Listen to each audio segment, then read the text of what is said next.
Hello, beautiful being. I'm on vacation, but I got this download a couple hours ago. So I was like, I gotta make a video. There are basically two groups of people, beings, that we tend to distance ourselves from for the sake of preserving our spiritual well-being. One group of people is the super toxic, evil villain type, where they are just out to ruin a person because of their narcissism or their psychopathy or their completely destructive evil ways. They've just given themselves over to evil, and they don't care what or whom they destroy in the process. Okay, sometimes we have to do spiritual warfare, and we find ourselves in spiritual warfare against beings like this. Now, when we commit ourselves to cleansing our energy from a karmic situation, a karmic binding with a being like that, the reward is amazing, and you will never be the same. And it's in a good way, because it takes an incredible amount of strength to come out of a situation like that stronger than you went in. But that's the whole purpose of it. Now, there's another type of being that we sometimes find ourselves having to distance ourselves from, but it's not because their intentions are evil. In fact, they may have the best of intentions. They might have really beautiful, sweet intentions and a sweet spirit. But the problem is that they have found themselves in a very comic. Okay, so maybe the whole thing is laughable at the end of the day. Maybe this is a reminder from Spirit to not take any of this too seriously, because like I always say, Spirit does not want you to stress out, okay? But these really good-natured, sweet-hearted beings sometimes find themselves in a karmic bond with someone, and they're kind of all wrapped up in a situation with someone who is controlling them in a very negative, evil way. I mean, typically anytime we're controlling somebody, it's negative. But if this sweet-hearted person has not found the strength within themselves to free themselves from that karmic bond,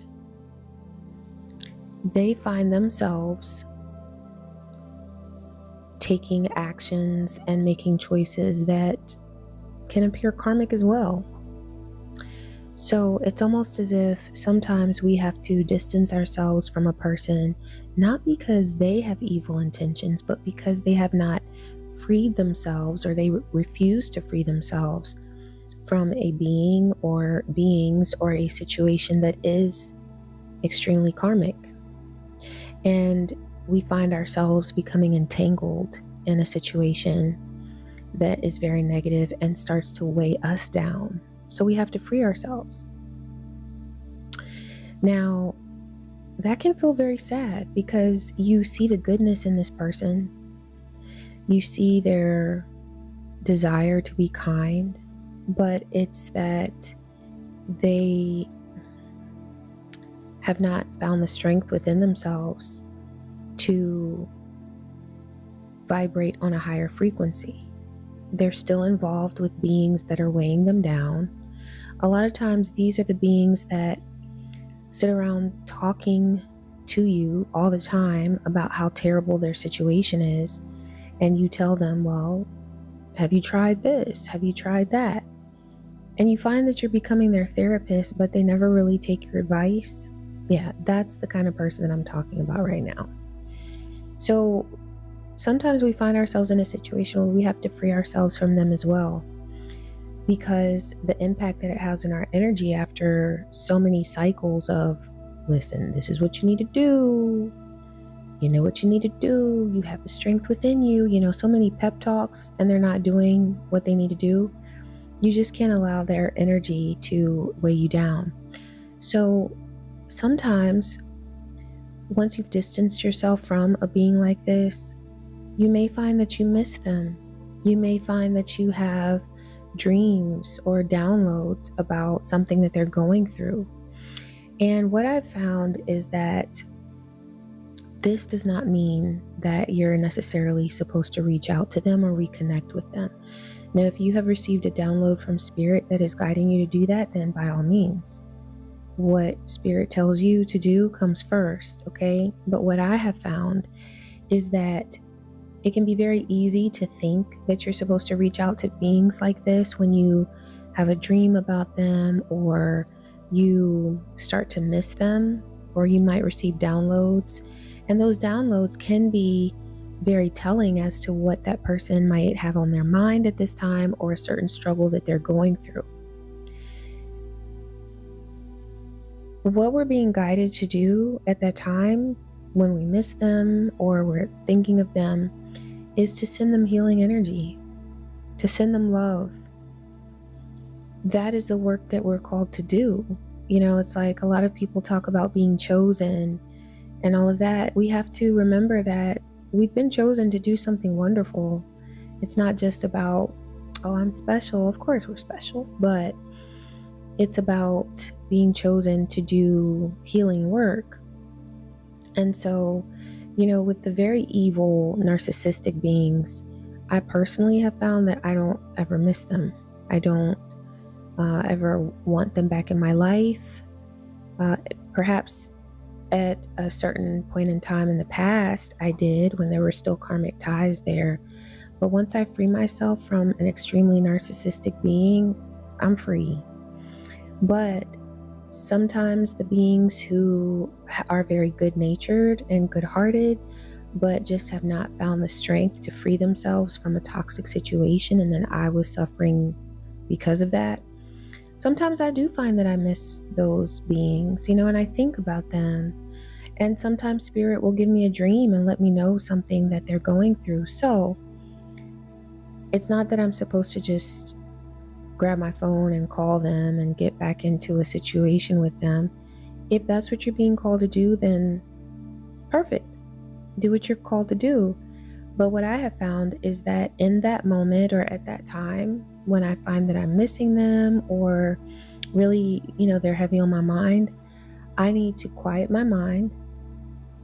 And I usually will just whisper, and I'll say, you know, I'll say the person's name, and I'll say, I love you, and I am sending you divine love. I send you healing energy. May you vibrate on the frequency of healing and of self-love and of love for the divine. And if I've gotten a download of something very negative or heavy that they might be going through, then I'll play some healing frequency music. Typically, the area that I can sense that they're struggling in is the heart chakra. Maybe feeling very disconnected from the world, maybe even disconnected from self, feeling sad, maybe feeling like distanced from the frequency of love, you know. So I'll play something for the heart chakra, maybe a healing session or a healing video, a healing frequency. And instead of completely absorbing all of that energy just for myself, I'll take it in and then send it to them, that healing energy. And it feels wonderful. It feels wonderful to do that, because I know that I am doing the work that I'm called to do. I also know that I'm not leaving that person hanging, and I'm doing something positive with the download that I've received. And I'm also not putting myself at risk for becoming entangled in some toxic energy, because I haven't gotten or received guidance that I'm supposed to reconnect with that person, but I have received guidance that they're struggling. And so I want to help them, but also keep myself protected.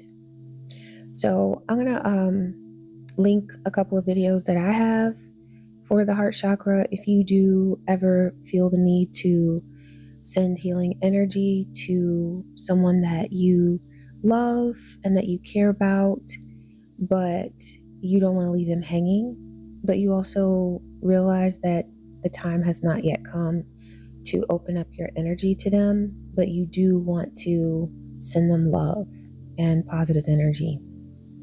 Okay, so you can try this. If it helps, I'm so grateful. And if not, hopefully you got something out of watching this video. I love you. I wish you peace, joy, and so many blessings. Take care.